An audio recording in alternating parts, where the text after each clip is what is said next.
Hingga suatu hari, kesempatan itu pun datang. Desa mereka membutuhkan lebih banyak air.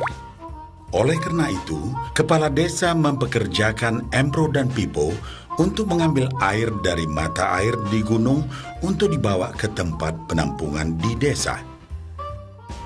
Mereka akan dibayar sesuai dengan banyaknya air yang dapat mereka bawa. Maka mereka berdua pun menyambut dengan baik kesempatan ini. Suatu hari, Pipo mendapat sebuah gagasan.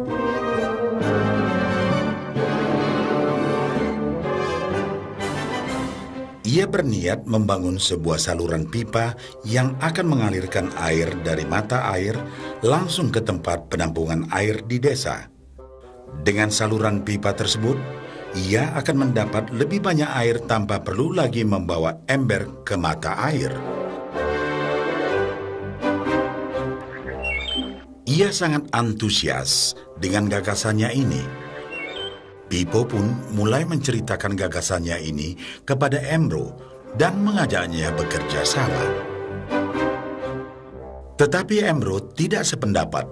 Ia bahkan mentertawakan gagasan Pipo tersebut karena merasa dirinya mampu mendapatkan lebih banyak uang. Embro pun lebih sering lagi mengambil air dengan ember dan bahkan menggunakan ember yang lebih besar agar dapat membawa lebih banyak air ke desanya. Dengan cara ini, Embro yakin penghasilannya akan meningkat.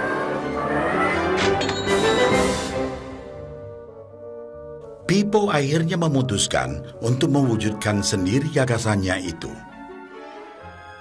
Dia mengerti bahwa tidaklah mudah untuk membangun dan menyelesaikan saluran pipa tersebut.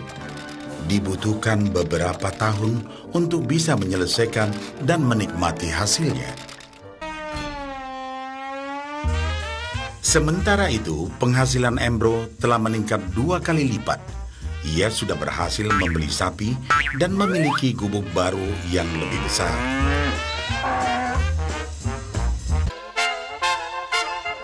Bulan berganti bulan, tahun berganti tahun. Dan akhirnya, Pipo berhasil menyelesaikan saluran pipanya.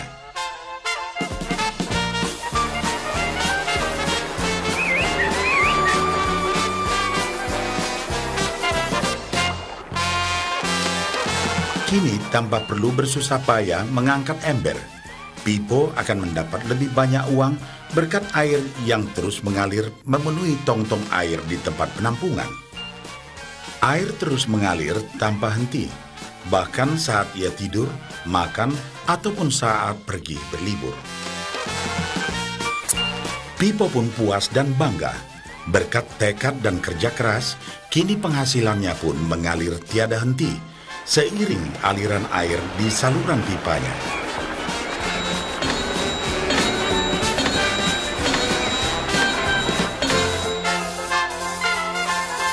Setelah melihat cerita Embro dan Pipo, kita sadari bahwa cerita mereka menggambarkan kehidupan kita.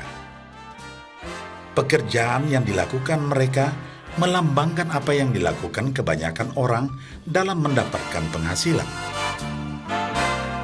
Embro mendapatkan penghasilannya dengan cara menggunakan ember. Ia harus pulang pergi mengisi embernya dari mata air ke desa untuk ditukarkan dengan uang.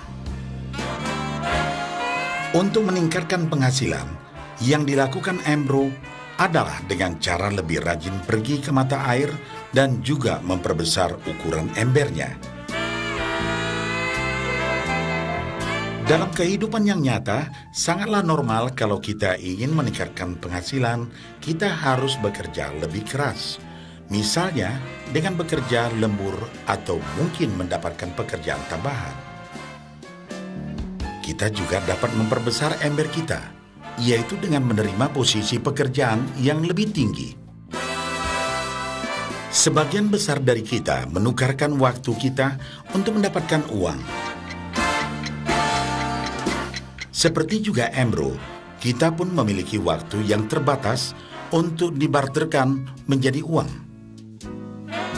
Dan kita tahu, setiap orang